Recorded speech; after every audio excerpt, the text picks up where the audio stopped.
Aujourd'hui dans Audace, on va aborder des sujets essentiels mais encore trop peu discutés. La contraception masculine, la vasectomie, la santé sexuelle ou encore le cancer des testicules. Pour en parler, je reçois le Dr Geoffroy Van Overskelde, urologue à la clinique Saint-Jean à Bruxelles, formé à l'UCL. Ensemble, on va démystifier, expliquer, questionner, mais aussi parler d'humain et d'équilibre. Car tu le sais, j'aime aller au-delà de la blouse blanche. Geoffroy nous parle aussi de son hygiène de vie, de son rythme entre les consultations, la vie de famille et le sport. Lui qui s'est notamment entraîné pour un Ironman ces derniers mois et qui vient de le réaliser. D'ailleurs, on va parler un petit peu plus de l'Ironman en fin d'épisode, donc si c'est quelque chose qui t'intéresse, reste à l'écoute. Un échange utile, accessible, sans tabou, comme on les aime sur le podcast. Si tu as encore des questions après l'épisode, n'hésite pas à contacter Geoffroy, il se fera un plaisir de répondre. Je mets ces informations en barre de description. Et par ailleurs, comme d'habitude, merci de noter 5 étoiles le podcast, de le partager, de l'envoyer à tes proches. C'est grâce à ça que le podcast continue de se faire connaître et continue à attirer de plus en plus d'invités de qualité. Donc je vous remercie du fond du cœur, le podcast grandit et c'est grâce à vous. Bonne écoute!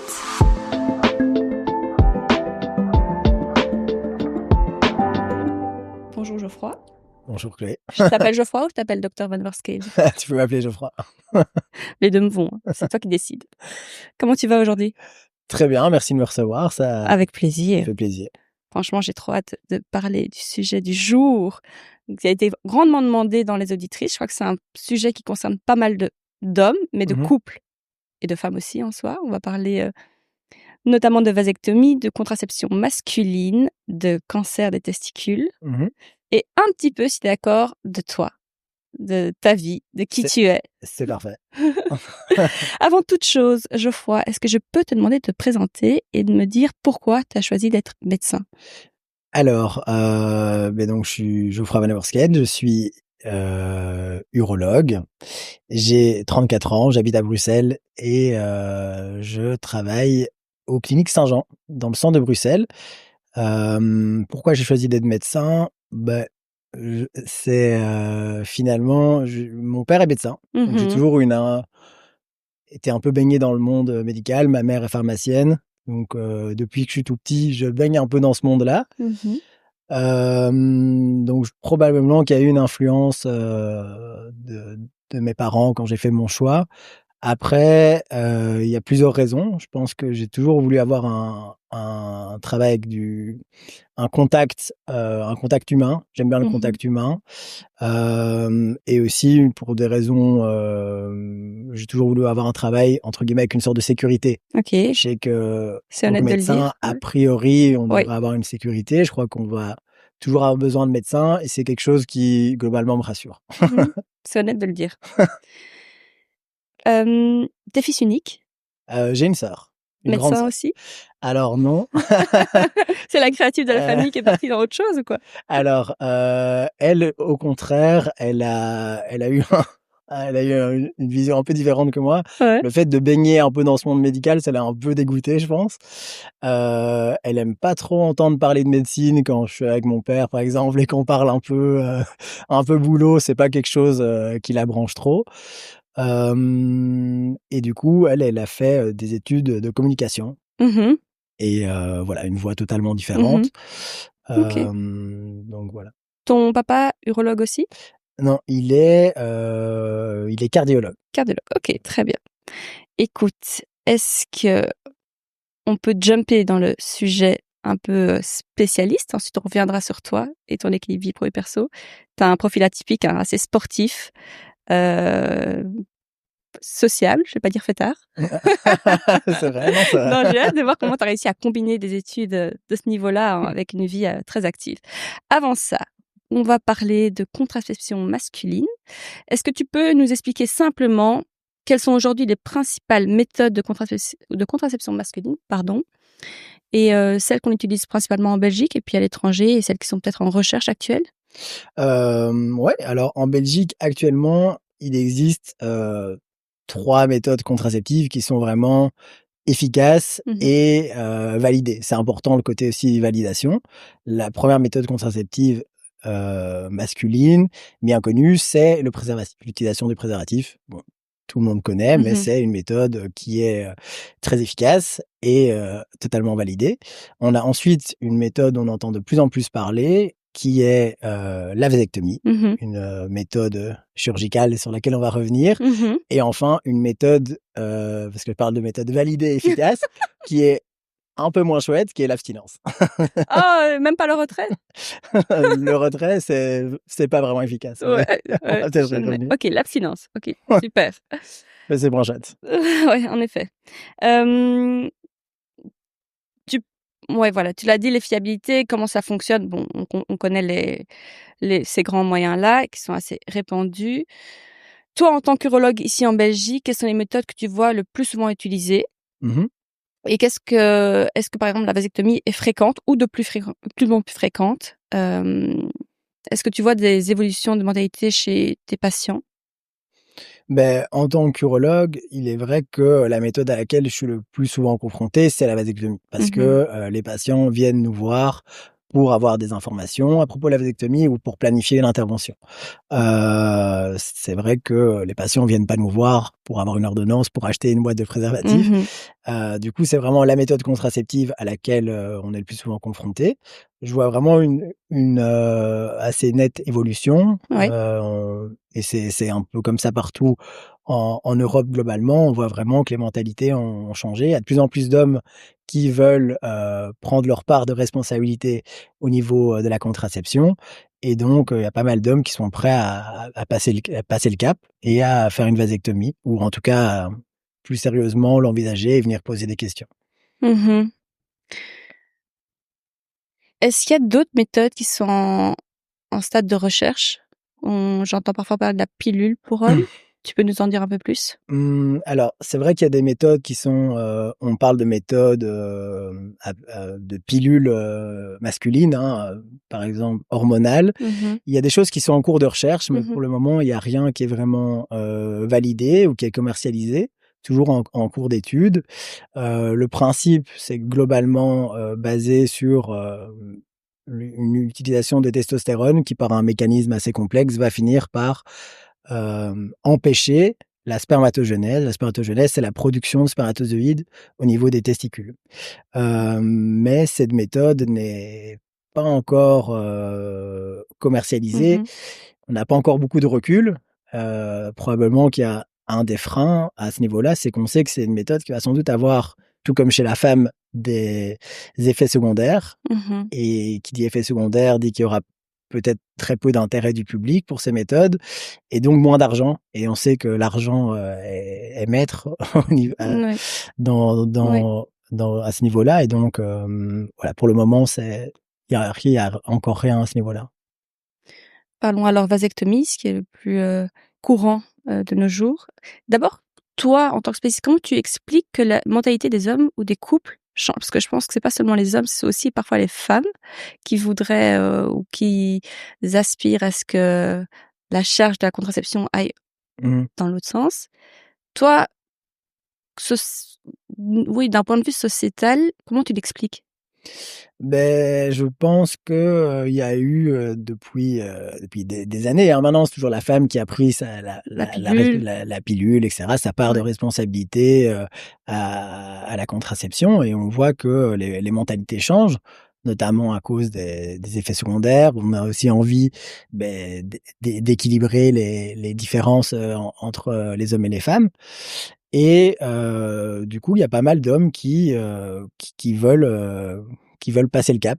Et alors en consultation, beh, je vois, ça va être 2 types de profils. Oui, Il y a des hommes installés en oui. couple, qui veulent, venir discuter, de la vasectomie, qui ont par exemple déjà des enfants. Ou alors j'ai parfois des patients plus jeunes qui sont curieux et qui aimeraient aussi trouver un moyen, contraceptif. On n'en a pas parlé, mais il y a une méthode qui est pas validée. C'est pour ça qu'il faut, en parler avec, un petit peu des pincettes, mais c'est la méthode thermique. Tu as peut-être déjà entendu parler de ça.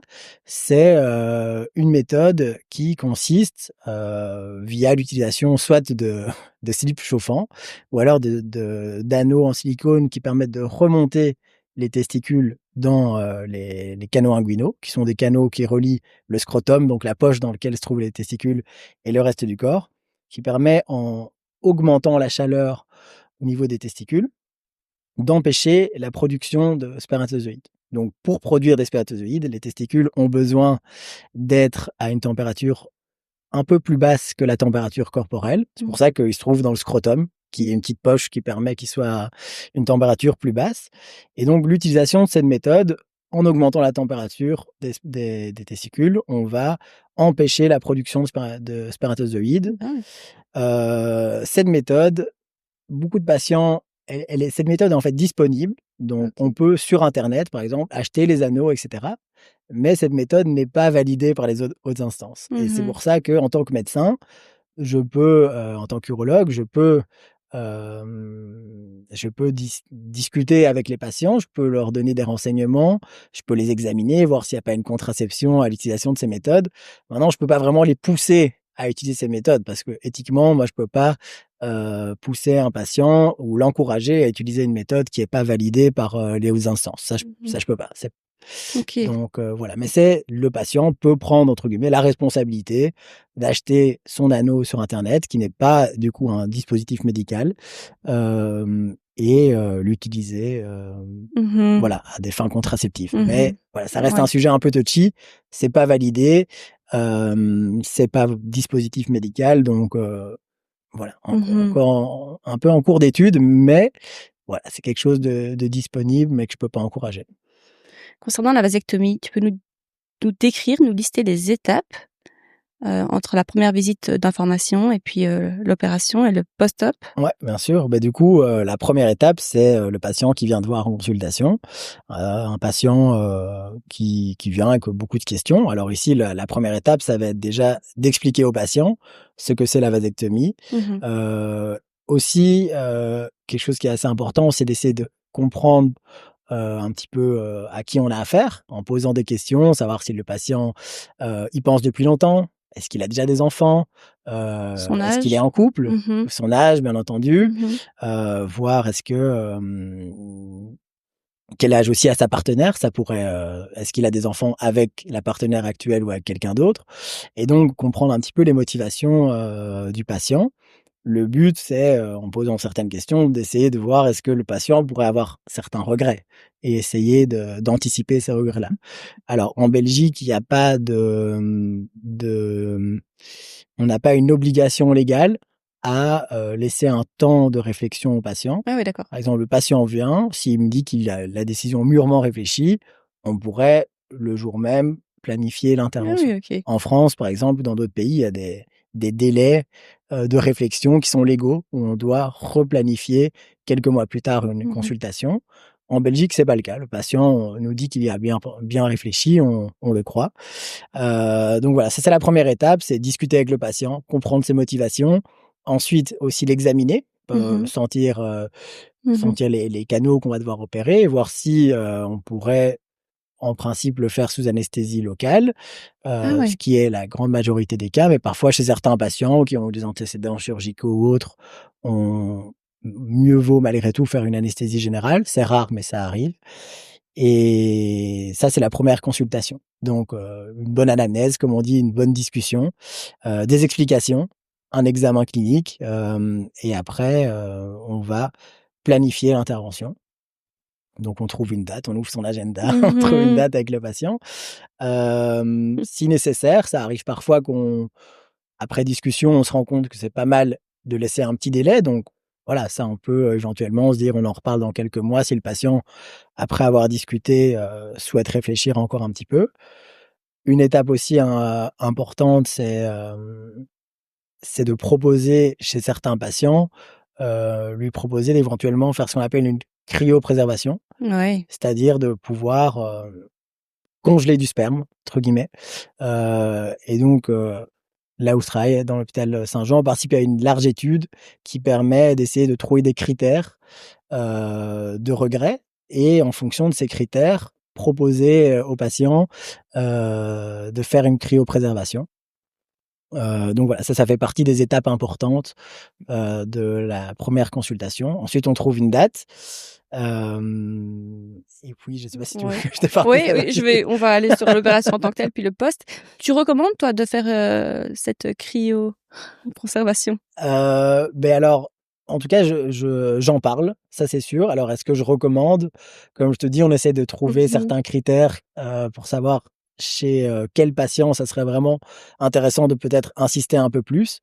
Mais je pousse pas le patient à le faire, mais j'en parle. J'en En parle et après Belgique, la tu sais, démarche, oui, elle est, la oui, démarche après elle est personnelle. très C'est une propre, démarche du patient, bien sûr, de et faire ses ça. convictions et peut-être, au niveau du budget, si tu sais, pour cette cryoconservation, tu as une idée du budget?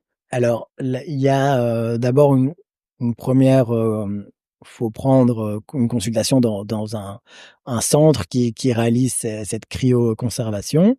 Ensuite, il faut, donc il y aura une consultation avec, des analyses qui vont être faites sur le sperme, Mmh. prise de sang et cetera pour des bilans. Il y a certaines choses à faire et ce coût initial de ce bilan initial, c'est environ 200 € a Mmh. priori, mais ça change d'un centre à l'autre. Bien sûr. Et ensuite, il y a, un tarif annuel qu'il faut payer de, plus ou moins 100 € en fonction des centres. Après, ça peut varier, c'est 250 €. Mais, voilà, c'est des sommes, qui sont, je pense, Accessible, abordables. je pense aussi. Très bien, OK. Jour J, on va se faire opérer. Ouais. Qu'est-ce qui est bon à savoir? Qu'est-ce qui est bon à savoir le jour J? Beh, déjà, comme je t'ai dit, on a déjà, examiné le patient, Mmh. on a discuté avec lui. Le but, c'est quand même de l'avoir mis un petit peu, en confiance.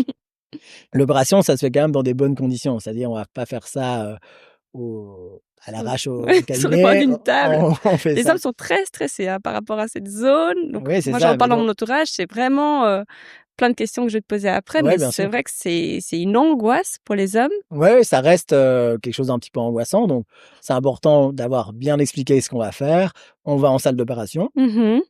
Comme je te dis, généralement, on fait ça sous Anesthésie anesthésie locale en locale. général, ouais. C'est, la plupart des cas, c'est sous anesthésie locale. On essaye d'instaurer un climat un peu de confiance, hein, une musique, plutôt agréable, voilà, discuter avec le patient. C'est important de lui expliquer Mmh. toutes les étapes de ce qu'on va faire. Et l'opération, globalement, elle va durer plus ou moins, 10 minutes par côté, donc 20 minutes en tout. Une fois que c'est fait, si on a fait ça sous anesthésie locale, le patient rejoint sa chambre. Si, 1/2 heure après, il se sent bien, il est tout à fait apte à rentrer à la maison, sans souci. Est-ce que c'est douloureux? Alors, l'opération en tant que telle est pas spécialement douloureuse. Alors, ce qu'on remarque souvent, c'est quand on manipule, les canaux, on va remarquer que parfois les patients sont un petit peu sensibles. Mais globalement, bien voilà, il y a l'anesthésie, c'est l'utilisation d'une petite piqûre, hein, on va piquer. Ce moment-là est toujours un peu désagréable, il faut pas se mentir, mais c'est comme chez le dentiste. Quand on fait une anesthésie locale, c'est jamais très agréable. Après, en principe, on sent rien. On peut sentir qu'on travaille, mais pas avoir de douleur. Et donc douloureux, je dirais pas que c'est douloureux. Je dirais que c'est tout à fait supportable et que, et c'est surmontable, donc voilà. Post-op, post-opératoire, il faut prendre plusieurs jours de congé, ce que j'ai entendu? Alors, C'est recommandé? ça dépend un peu du métier de Oui, chacun, hein, donc oui, si tu un métier physique et cetera, je pense que c'est quand même mieux éventuellement de se reposer un petit Mmh. peu. Après, si tu fais du télétravail, éventuellement ou que tu as un travail de bureau, tu pourrais éventuellement déjà aller travailler le lendemain. Mmh. Après, voilà, on n'est pas des tyrans, on peut s'adapter, Mmh. on peut s'adapter à chaque patient. Si le patient souhaite se reposer un jour, il y a aucun souci, je vais pas lui dire: «Non, vous devez retourner travailler demain». Donc ça, c'est la première chose. Après, ce que je demande aux patients, c'est 1 semaine sans activité physique intense, le OK, temps quand même que la cicatrisation commence de façon, optimale et 1 semaine sans, rapport sexuel.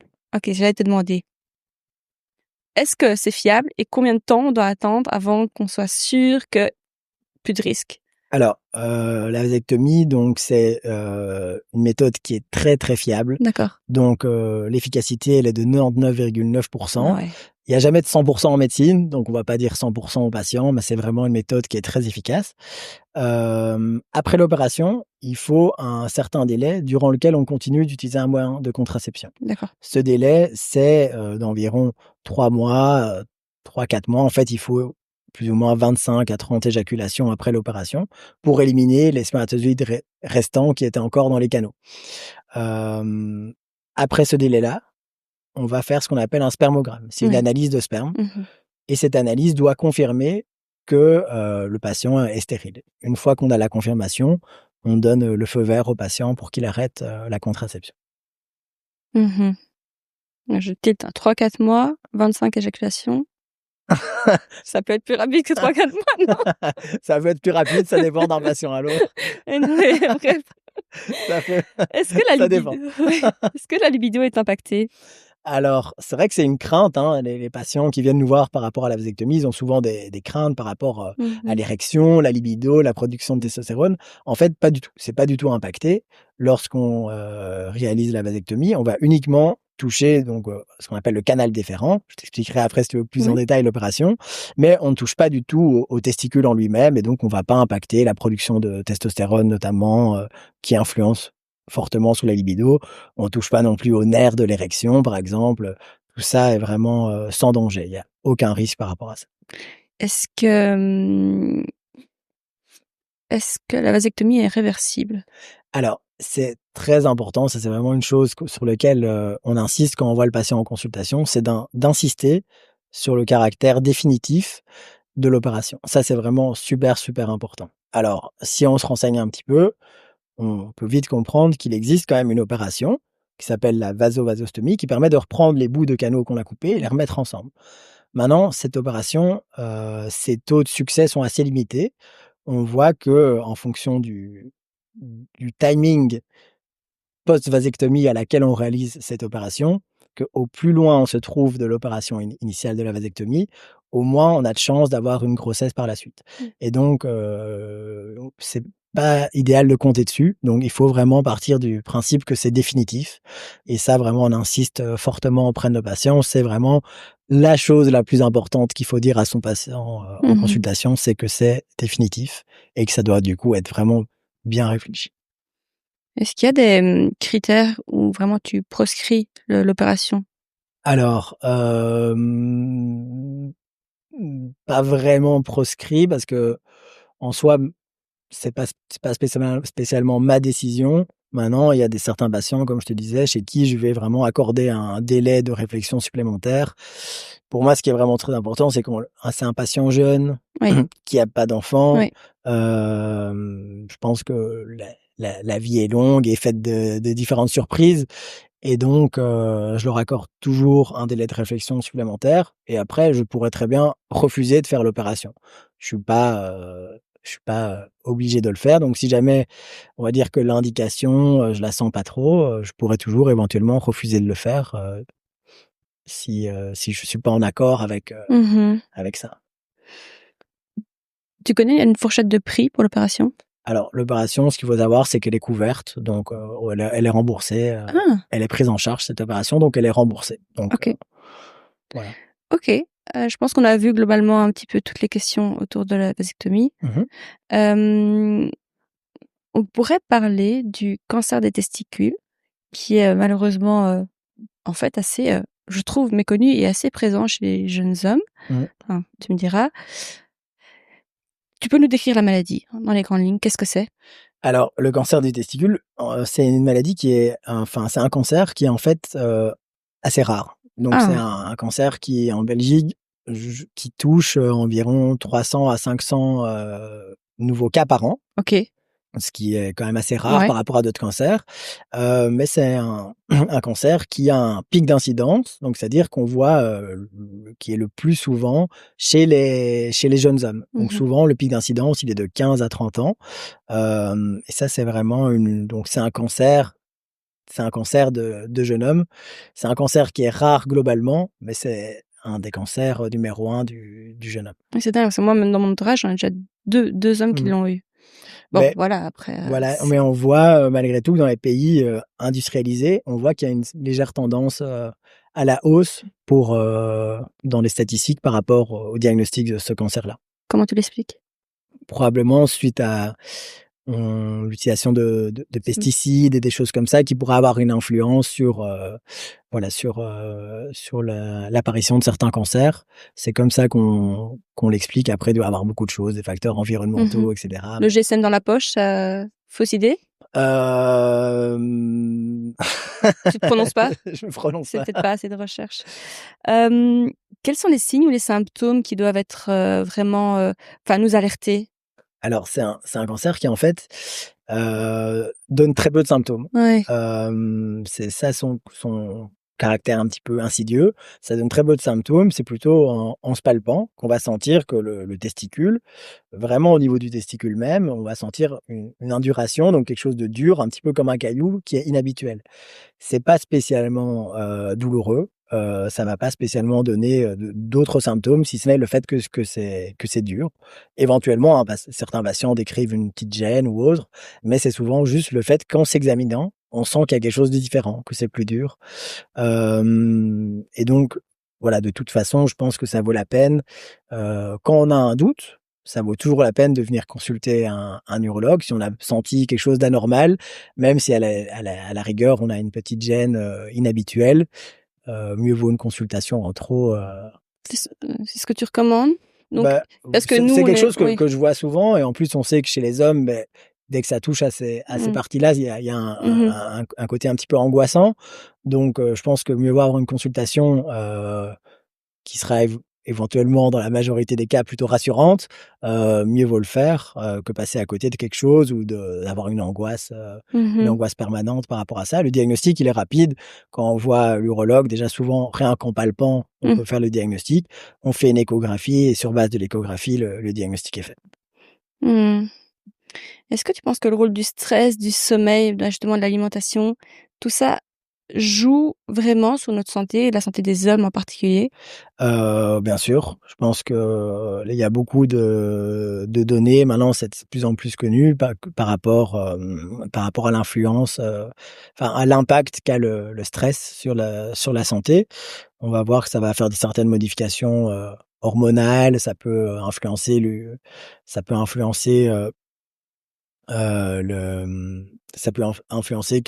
que le système nerveux du stress s'active, qui peut aussi être plus nocif. L'alimentation forcément, ça Mmh. c'est connu maintenant, hein, qu'une bonne alimentation, équilibrée, variée, va vraiment avoir, un rôle Mmh. prépondérant dans la santé globale. Il y a un autre sujet que je voulais aborder avec toi il m'a été demandé sur les réseaux sociaux, sur Mmh mh. Instagram. C'est notamment pour des femmes. C'est une femme qui m'a demandé, donc je ne sais pas si Mmh ça concerne que les femmes, mais on parle de cystite à répétition. mh. Donc, est-ce que c'est fréquent? Est-ce que tu en vois souvent et qu'est-ce que tu recommanderais dans ces cas-là? Les cystites à répétition, c'est quand même oui, c'est un problème assez fréquent et le problème, c'est que ces cystites, ça peut vraiment, gâcher un petit peu la vie parce que c'est vraiment douloureux et cetera. Alors, il y a différentes lignes de conduite à tenir quand on a des cystites à répétition. La première chose à faire, c'est au niveau des habitudes de vie, de modifier parfois certaines habitudes. C'est important de bien s'hydrater. C'est super important d'avoir une hydratation, qui va de 1,5 litre à 2 litres par Oui, j'allais dire jour. hydratation externe ou interne? Ouais, OK. Donc Boire, bien bien boire. boire évidemment si, on a fait du sport, s'il fait Mmh. chaud, majorer encore, l'hydratation, mais avoir tout au long de la journée une hydratation, continue et importante. Ensuite, on sait que les cystites peuvent être souvent liées aussi à l'activité sexuelle, au rapport sexuel et donc c'est important avant, après les rapports d'aller, vider la vessie. Ça, c'est des choses qui peuvent déjà avoir un impact sur l'apparition des symptômes. Mmh. Après, on peut aussi donner parfois certains compléments alimentaires comme, du démanose ou, des extraits de cranberry, par exemple, Ah tu as ouais? sans doute déjà entendu Ouais, parler, ouais. qui peuvent diminuer l'apparition des cystites. Si jamais, malgré tout ça, on continue à souffrir de cystite, ça vaut la peine quand même d'avoir une consultation chez un urologue pour exclure, voilà d'autres causes, par exemple le fait de mal vider sa vessie peut-être, qui pourrait être réglé avec certains exercices de kiné ou autre. Donc faire un bilan, ça vaut la peine si vraiment ça devient invalidant et après, il y a de plus en plus Mmh. de lignes thérapeutiques. Parfois on donne des antibiotiques et C'est ça. cetera. Il y a différentes choses. OK. J'aimerais parler de toi maintenant, si tu le veux bien. Avec plaisir. Il adore parler de lui, non. J'adore. Écoute, hem, tu sors d'un Ironman, un full Ironman, donc tu es quelqu'un de très sportif et tu l'as, je pense, toujours été. Ouais. C'est quoi la place du sport pour toi dans ta vie aujourd'hui? Alors, la place du sport dans ma vie aujourd'hui, beh, c'est une place très, très, très importante, mais ça a toujours été le cas. Mmh. Depuis toujours, j'ai toujours fait, depuis que je suis tout petit, je faisais du sport quasi tous les jours, football, tennis, judo, j'en passe et Touche à cetera. tout plutôt? Donc j'ai toujours, ouais, un peu la bougeotte, on va Ouais. dire et donc voilà, je pense à un petit côté peut-être un peu hyperactif Mmh. et donc je faisais du sport, depuis que je suis tout petit, quasi tous les jours. Ici, beh, depuis, environ donc je continue à faire du foot. Je joue en foot, en amateur, en ce qu'on appelle, l'APSA, c'est une ligue amateur un peu fun, avec les copains. Mais voilà, ça reste très sympa et maintenant je pratique, depuis 2018, je pense, la course à pied de façon vraiment très régulière. Ouais, tu cours super bien. Merci. Tu un très bon pace. C'est vrai que Et donc je fais très bien. vraiment la course à pied, de façon assez régulière depuis 2018 et j'ai commencé, parce que j'avais besoin, de nouveaux challenges, le triathlon, l'année passée.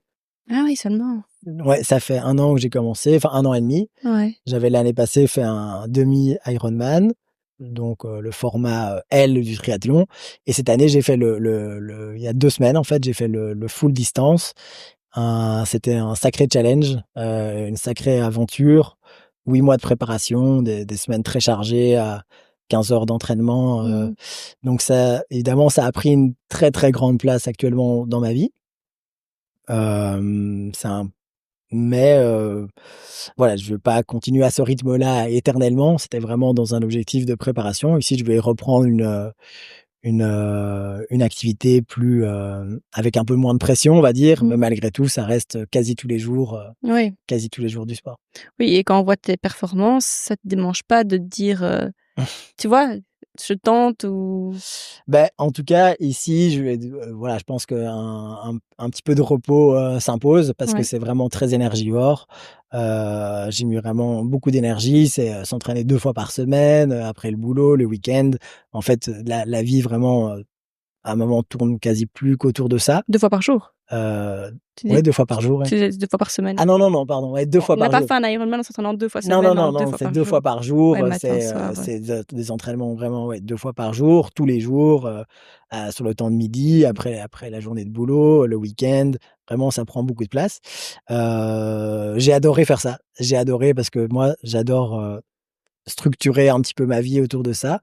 Je trouve que ça apporte des bases saines, j'ai vraiment adoré, voilà, regarder mon planning. Tiens, à tel temps de midi, je vais aller courir, à tel temps de midi, je vais aller nager.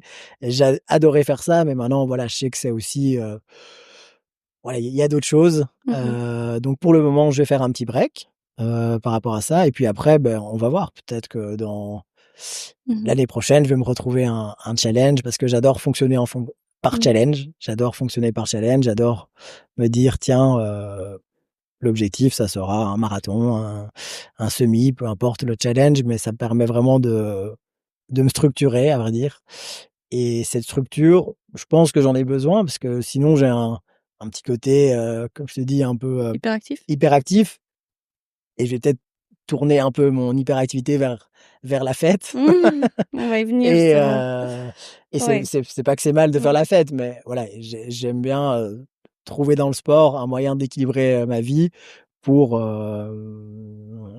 voilà, Oui, pour être épanoui et équilibré, quoi. pour être épanoui, équilibré et voilà. Tu as pas eu ces petites, dépressions, post, Ironman? Je pense que je suis un peu dedans. Ouais, C'était il y a 2 semaines. ouais, Donc là, je suis en train de c'est vrai que vu que je passais, voilà 15-16 bah, heures oui. par semaine à ça, je consacrais beaucoup de temps. Maintenant, Je vois que j'ai trop de dents. Qu'est-ce que ça fait? Je suis aussi vachement fatigué physiquement. Oui. Après, voilà, ça va passer, hein, mais Bien sûr, j'ai évidemment. fait hier, j'ai fait un petit paddle avec les copains et j'ai l'impression d'être courbaturé Mmh. encore plus qu'après l'Ironman, après 1 heure et demie de paddle. Pourtant, c'est pas le sport le plus intense physiquement, mais voilà, le corps a pris un peu cher. Mmh. Ouais, il faut se remettre gentiment sur les rails. Et tu abordais cette épreuve, millimétrée, genre tu calculais ta nourriture, tu calculais peut-être ton hydratation, je sais pas, tu complémentais électrolytes et cetera pour être vraiment le plus performant? Est-ce que Ouais, tu es ouais. content de ta perf d'abord? Je suis très content de ma perf, OK, hein, très bien. c'était il y a 2 semaines à Francfort. Il faisait, caniculaire, il faisait super chaud, 35 degrés lors du marathon, donc c'est vraiment, très, très, très chaud. Je suis très content, ça s'est passé, comme prévu. Je pense que c'est une course sur laquelle on peut pas vraiment laisser de place à l'improvisation. Donc tout était millimétré, préparé à l'entraînement, ce que j'allais boire, ce que j'allais manger. Mmh. On devient un petit peu, même, psychorigide par rapport à ça, Oui. mais je pense que c'est important. On court, à l'allure cible, on fait du vélo à l'allure cible, c'est très Oui. millimétré. Maintenant, c'est ça qui a été préparé à l'entraînement et moi j'adore ça. J'adore ce côté performance, Mmh. et dans le triathlon c'est un sport qui est assez fort, axé performance et je me retrouve, très bien là-dedans. Tu t'es fait coacher? Non, je me suis pas fait Ça m'étonne coacher, pas. mais j'ai utilisé, une application qui Tu peux s'appelle partager? Oui. Training Peaks. OK. Donc j'ai acheté un programme, fait par un coach, en ligne et ce programme, c'était un programme de 8 mois avec, des entraînements vraiment planifiés, au jour le jour, mais qui sont extrêmement précis et qui sont adaptables à chaque niveau. Mmh. Parce que ça va utiliser des données comme, courir, 5 minutes dans telle on Zone, utilise ouais. les notions de zone et Oui. cetera. Courir dans telle zone, se reposer. C'était, voilà, un entraînement très intelligent basé sur, c'est une progressivité, donc pas commencer trop fort. Vraiment, on a 8 mois de préparation, c'est hyper long. Il y avait des phases aussi de repos, Mmh. d'assimilation, et donc voilà, j'ai pas eu besoin d'un coach. Ça aurait été peut-être une petite plus-value parce que, notamment, je nage pas, très, très bien. Mais voilà, je m'en suis sorti comme ça. Oui. Donc Training Peaks, je Mmh. recommande, je Je vais le recommande. mettre en description. L'alimentation, c'est quelque chose qui est important pour toi? C'est quoi la place de la nourriture dans ta vie? Beh, l'alimentation, c'était important. Maintenant, heu, une des raisons aussi pour laquelle j'aime bien, avoir une activité physique régulière, c'est que j'adore manger Mmh. et j'ai pas non plus envie de trop me priver. Alors c'est clair que quand on approche de 1 mois d'une compétition, on va faire un peu plus attention. Sinon, pendant l'année, globalement, voilà, je me pose pas trop de questions. J'ai plutôt une alimentation assez saine de base. Ma femme Ornella cuisine très, très bien, Mmh. et plutôt une alimentation, méditerranéenne et Mmh. saine. Maintenant, voilà, on va pas se priver des petits restos et cetera. Voilà, je pense qu'il faut manger, voilà, se faire plaisir tout en, ayant des bases saines, quoi. Tu en parles justement de ton épouse. Comment le couple survit à une préparation d'un Ironman que d'un côté? Parce que c'est vrai que nous on l'a fait, mais on était là 2 dans le bateau. Ouais. Quand c'est un, il y a beaucoup d'heures d'entraînement et beaucoup de fatigue et parfois un peu d'irritabilité, tu vois? De Bien sûr. frustration, enfin tout ce que l'entraînement de l'Ironman apporte. Mmh. Beh, je pense que c'est important d'en parler. C'est pas spécialement facile, Mmh. je pense que l'entraînement, que j'ai eu qui était très chronophage, on peut avoir des comportements un Égoïste. petit peu égoïstes pendant ce genre de préparation et ma femme me l'a fait, ressentir. Elle a bien raison. Maintenant, oui, tout à fait, tout à fait. Maintenant, elle a aussi été un soutien, hyper important, pour moi. Donc, c'est pour ça aussi que c'est pas le genre de préparation que j'envisage de faire, tous les ans. Il y a des choses qui sont, moins chronophages. Là, c'était un gros objectif. J'y reviendrai peut-être un jour, mais voilà, il faut aussi, passer du temps, en couple, en famille, avec ses amis. Il y a d'autres choses aussi que la préparation et le sport. Une journée type pour toi, une semaine type, tu travailles beaucoup? Beaucoup d'heures? Je travaille quand même pas mal, c'est Mmh. vrai. Je pense que les médecins en général, c'est des métiers qui prennent beaucoup de place. Le lundi, je ne travaille pas. J'ai la Mmh. chance de faire un 4/5e, Bien. donc souvent une journée qui est consacrée plus soit justement à mes hobbies ou à faire des choses obligatoires, hein, administration, etc. Il y a beaucoup de choses à faire. Donc c'est une journée assez clé dans mon emploi du temps. Ensuite, la semaine, ça va être globalement, on va dire 8 heures, Mhm. 18 heures. Mhm. Maintenant, avec des journées parfois un peu plus longues en fonction des salles d'op, des urgences. Euh, Des gardes, je sais pas si tu fais des gardes. je fais des gardes, Mhm. un système de garde où on est avec mes collègues, on se répartit à chaque fois une semaine de garde entière. On est de garde jour et nuit pendant une semaine. Euh, Maintenant, voilà, Ouais, on n'est pas à l'hôpital, c'est des ouais, gardes qui ouais, sont, ouais, enfin, on va travailler et le ouais, soir, bien on est sûr. appelable. Ouais. Ça arrive malheureusement parfois de devoir revenir, mais si on revient, c'est que c'est nécessaire. Voilà, ça Ouais. fait partie du jeu. Mhm. Tes études et la fête. Qu'est-ce que tu veux que je te dise? Comment tu combines les deux? Enfin, j'ai l'impression que c'est sûr, c'est un peu intense, quoi, tu vois? Je pense que à nouveau, pendant les études, c'est vrai que j'étais assez fêtard, hein. Mhm. On se connaissait un petit peu à ce moment-là. C'est vrai que j'étais assez fêtard. Maintenant, à nouveau, avec une certaine structure en tête, Mhm. c'est, Oui, t'as réussi brillamment. C'est ça qui est épatant, c'est j'ai que tu réussis. réussi correctement. Bah, écoute.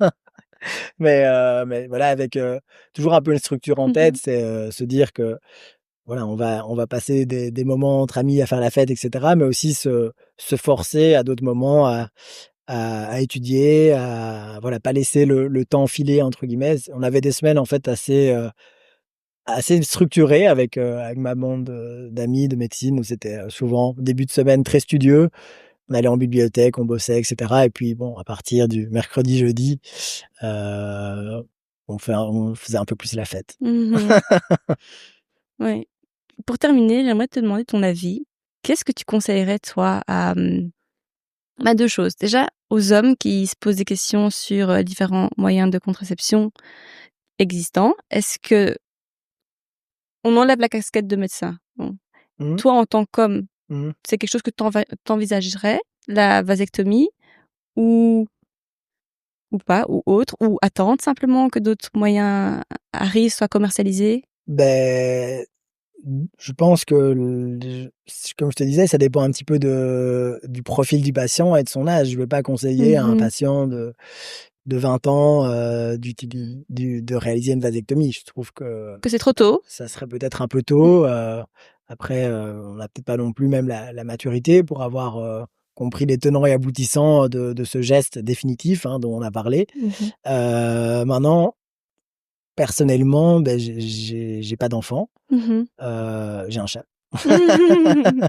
Mmh. Mais j'envisage pas de le faire parce que ça reste, voilà, peut-être, une possibilité dans ma tête d'un jour en avoir, et donc pour le moment, préférerais me tourner vers Vers autre le chose. ouais, Mais donc voilà, ça dépend, c'est du cas par c'est cas. le cas par cas. Donc je pense que même si j'étais pas urologue, j'aurais la même vision des choses, par rapport à cette question.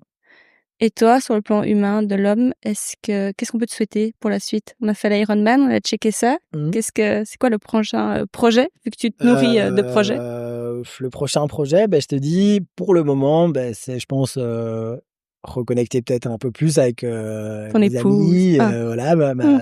ouais, mon épouse, mes amis, ma famille, que j'ai un peu moins vu ces derniers temps. Parce que comme j'étais peut-être un peu plus, axé sur, Mmh mh. moi-même. Et donc ça, j'aimerais, voilà, peut-être me lancer dans d'autres projets, Énergivore. moins énergivores, et voilà, passer du temps avec les les gens que j'aime. Maintenant au niveau sportif, j'ai en tête de Ouais, peut-être performer sur un marathon ouais, prochainement. ça m'étonne pas. Ça va prendre un peu moins de temps et je m'arrêterai pas de faire du sport, donc voilà. Mmh. Et Pro, par au exemple? niveau pro, Ouais. je travaille avec une équipe qui est assez jeune et dynamique, donc on a pas mal de projets, pour essayer de dynamiser notre service.